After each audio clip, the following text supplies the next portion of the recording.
नेहरू जी के विचार था, मजबूत विपक्ष न होने का अर्थ है व्यवस्था में महत्वपूर्ण खामियां हैं। विपक्षी नेताओं से मिलते रहते थे, प्रमुख मुद्दों पर बहस के दौरान सांसदों की बातें ध्यान से सुना करते थे। सर, नेहरू जी के बारे में बहुत बातें बोलते हैं अपोजिशन के लोग, खासकर बीजेपी के लोग। ये छोड़ दीजिए, जो आदमी 14 साल जेल में रहेगा,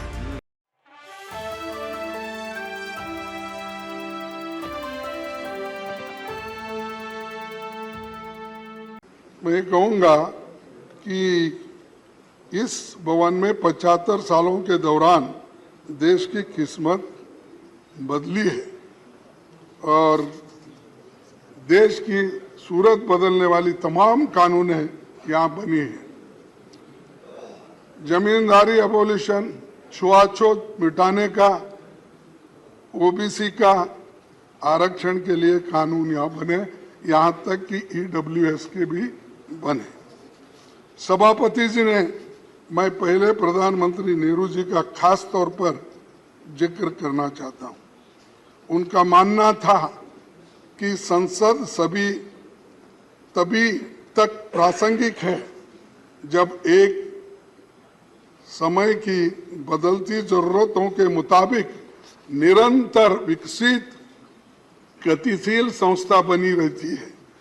तेजी से बदलाव के दौर में संसद की तेजी से काम करना होगा, ये नेहरू जी का कहना है। तो हम तो कोऑपरेट कर रहे तेजी से काम करने के लिए, लेकिन कभी कभी झगड़े की बात ही ज्यादा होती है।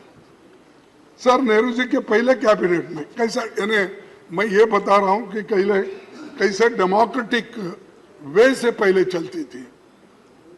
नेहरू जी के कैबिनेट में वो सबको अपने साथ लेके चलते थे। उन्होंने जो पहली कैबिनेट बनाई उसमें सबसे योग्य लोगों को शामिल किया। जो कांग्रेस में नहीं थे वैसे 5 लोगों को शामिल किया। साहब, उन्होंने तो 5 अपोजिशन के लोगों को शामिल किया, उनसे सहमति नहीं होती थी उनको किया। आप तो हमारी छाया भी नहीं देखना चाहते। उन्होंने पहली कैबिनेट बनाई थी बाबा साहब और श्याम प्रसाद मुखर्जी साहब समेत 5 दूसरे धारा के विचारधारा के लोग थे। अब हो सकता सर, नेहरू जी के बारे में बहुत बातें बोलते हैं अपोजिशन के लोग, खासकर बीजेपी के लोग। ये छोड़ दीजिए, जो आदमी 14 साल जेल में रहकर सब कुछ सहन करके देश के बुनियाद डाल के, बड़े बड़े कारखाने बना के, पब्लिक सेक्टर बना के, नौकरियां दे के इतने बनाए, वो बुनियाद डालने के बाद देश बढ़ा और 5 ही साल में हम आगे बढ़े। तो मैं आपको आगे थोड़ा सा दिखाऊंगा कि किस ढंग से, देखिए, बोलते हैं नेहरू जी के कितना बड़प्पन था कि अपने राजनीतिक विरोधी धारा को नेता श्याम प्रसाद जी को केंद्र में इंडस्ट्री और सप्लाईज मिनिस्टर बनाए। नेहरू जी संसद का बहुत सम्मान करते थे और अक्सर अपने सहयोगियों को और युवा सांसदों के लिए एक उदाहरण के रूप में उन्हें डिबेट्स के दौरान धैर्यपूर्वक बैठकर सुनते थे, धैर्यपूर्वक बैठकर सुनते थे। अब अंदर भी नहीं आते, वो तो धैर्य के अनुसार सुनते थे, लेकिन यहाँ अंदर भी नहीं आते प्राइम मिनिस्टर।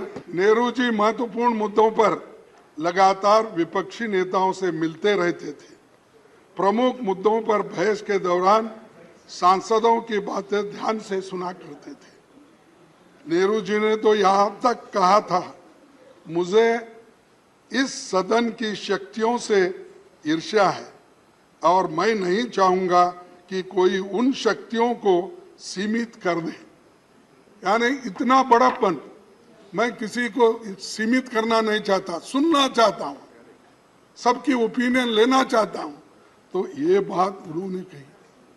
आज क्या होता है, कोई सुनने हमारे को सुने तो भी हमारी बात सुनने के लिए कोई नहीं आते, बार बार यही कहते हैं कि अब उन्होंने कहा नेहरू जी के विचार था मजबूत विपक्ष न होने का अर्थ है व्यवस्था में महत्वपूर्ण खामियां हैं। अगर मजबूत विपक्ष नहीं है तो वो ठीक नहीं है, नेहरू जी का कहना।